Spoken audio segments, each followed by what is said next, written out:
Why is psychology a little bit different than other fields? Well, again, psychology, like most fields, does apply the scientific method, but again, we do have a long history of us trying to do it. It starts out with philosophy in the late 1600s and 1700s, and then by the end of the 1800s, we are applying the scientific method. Okay, so we're trying to do experiments, we're trying to understand things through the scientific process. Okay, and of course, because we are dealing with human subjects, we are also always thinking about ethics. It's incredibly important and it is put into everything that we do as psychiatrists and psychologists. It's just when you're working with human and animal subjects, very important that you consider the ethics of other people, okay? The way a scientific study generally goes starts out with a hypothesis, which is just a prediction, okay? And then we design a method to study our predictions. And then we go out and we test our predictions through our method and we get results and then we interpret the results. Here's a figure that shows that. Again, we start out with the hypothesis, then we determine a method to test the hypothesis, and then we determine whether the results support or do not support the hypothesis, and then we evaluate and interpret what we found. When we do studies, we need to make sure it's replicable, that we can reproduce it. Doesn't matter who is doing it, we can just look at the methods, read what was done, and we should be able to do it ourselves, okay? And then meta-analysis is this idea of looking at many experiments to get an average effect of what everybody found to have some support for our general theories, okay? So again, a theory is just an explanation, whereas a hypothesis is a prediction about what we might find. A theory is an explanation that is supported through empirical evidence, through observation and experimentation, okay? When we find our results, we want to see if they are falsifiable. You know, is there anything that just doesn't make sense about it or something that is not supported by the evidence? And then again, we always require a burden of proof. We need evidence to support it. We need evidence-based research findings in order for our findings to become generalizable. And if they are generalizable, then we can use those findings to make predictions. Okay, and again, parsimony is a fun idea that your book discusses, and this is the idea that generally the simplest answer is the right one, okay?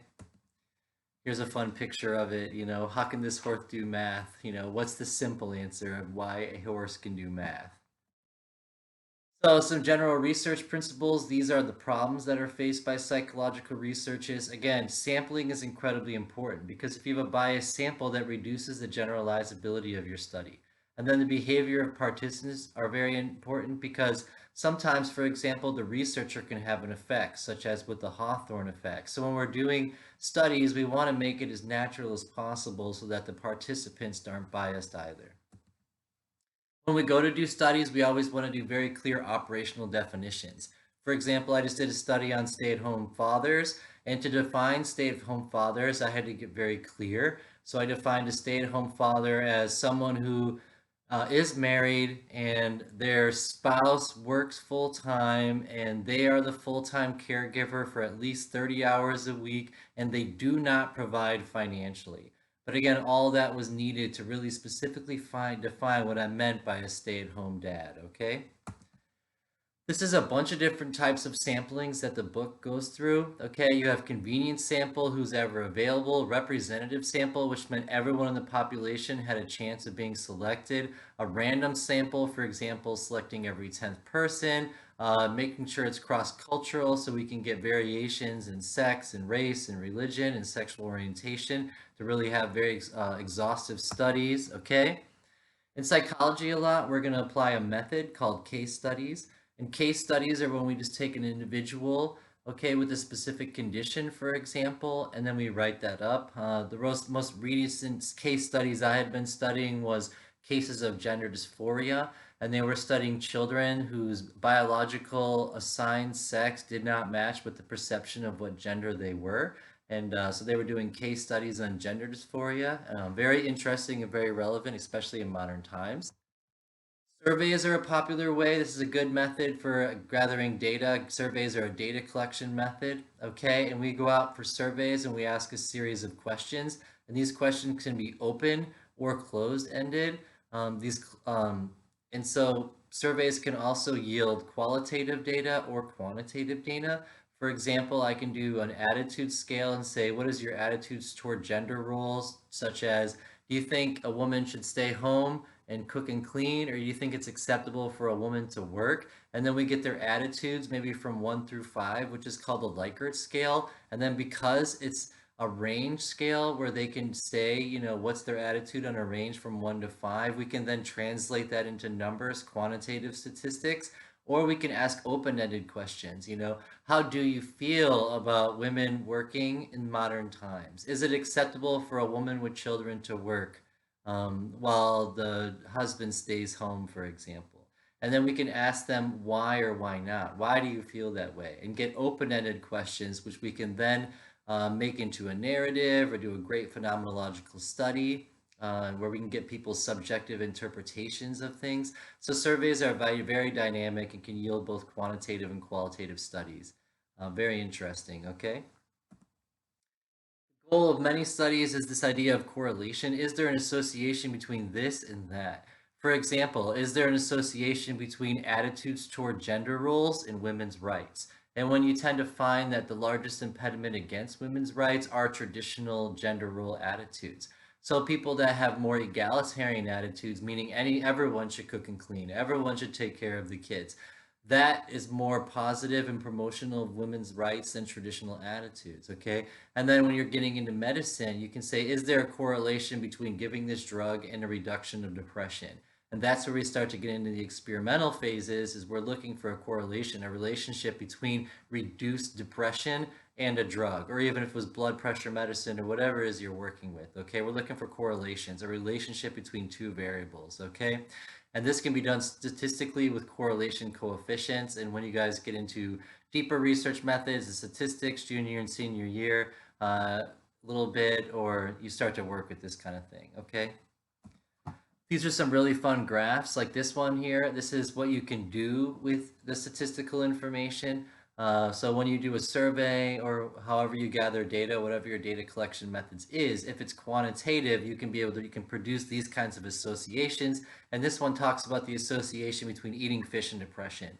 And as you can see, the more fish you eat, the less depressed you are. So is there an association between eating fish and less depression? Is there a correlation between the two? And what's the statistical correlation, okay? And so that's what you're looking at when you're doing statistics. And here's another way to present data. This is a scatter plots. Over here, again, this is a line graph. This is scatter plots. We also can do bar graphs. There's a lot of fun stuff you can do with statistics to demonstrate your findings. So whenever you guys have seen charts, graphs, things like that, that's just statistical information being produced with an image. This is fabulous stuff. So again, I do love research methods. If you know statistics, that's a lot you can do with statistics. So don't be scared. Even the classes that don't use a calculator, when you have to do it by hand, are a lot of fun, and you end up learning a ton of stuff there. So I'm always nervous about statistics. I've had to take 3 or 4 statistics classes, and I was nervous, but it turns out they're a lot of fun. So I'm glad I was able to do it. Okay, so again, one of the big things when you're doing correlation studies, though, is you have to it's this idea of illusory correlations. You might think there's a relationship or something, but then again, that has to be demonstrated statistically and supported by evidence. And again, we cannot say that just because something is correlated, that there's a relationship between something, that it is caused by that. Because even though we might give somebody a drug and then found reduced depression, we have to be able to say that, the drug caused a reduction in depression. And the only way to know that is through extensive, exhaustive research, okay? So you can't always just assume that because there's a relationship that there's a causation between the two, that one thing caused the other. All you can statistically say, there's an association, there is a relationship, okay? In psychology, the classics are these experiments, okay? In an experiment, the goal of this is to manipulate variables in a controlled environment. And when you're manipulating variables, you're looking at the independent variables and the dependent variables. And the way I usually show this to my classes is, for example, like I have my hand up in the air. If I hit my hand and my hand moved, what's the independent variable? Well, it's this hand hitting this one. So what's the dependent variable? The hand that got hit, okay? And so the independent variable is this thing that causes change, the thing that caused my hand to move when I, hit them together or whatever, okay? And the dependent variable is that which is or isn't changed. For example, so I can, hit my hand with my fingers and my hand will move, but if I were to touch something like a wall with my fingers, the wall doesn't move, there was no effect.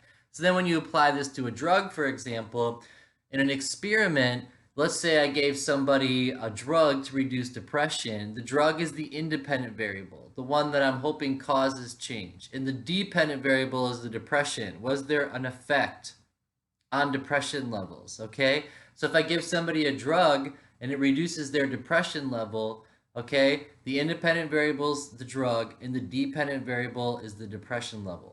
However, just because I give you a drug doesn't mean that there's going to be an effect on the dependent variable. Hence the idea the dependent variable is that which was changed or wasn't changed. Okay, so I think about the independent variable always as that which causes change, and the dependent variable as that which was changed or wasn't changed, because maybe there was no effect. Okay, when you do experiments, you always divide into groups. So you always have an experimental group and then you have a control group. Okay, so if I were going to do an experiment to see if there's an association between me giving you a drug and reduced depression, I would then give the experimental group the drug, and the control group I might give a placebo, a sugar pill, something fake.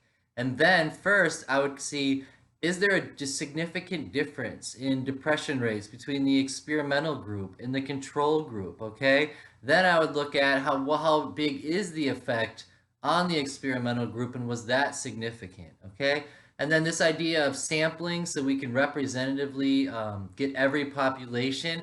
And that's something we also apply in experiments when we randomly assign people to groups. Not only do we randomly sample them by making sure everyone in the population is selected, or a part of the population is selected, because a population is the whole group and a sample is part of the group. Okay, but you want to make sure you randomly assign them to experimental groups and control groups across different trials. Okay, so some really big words in here. Again, independent variable causes change, dependent variable that which is changed. Experimental group gets the drug, for example. Control group gets the placebo.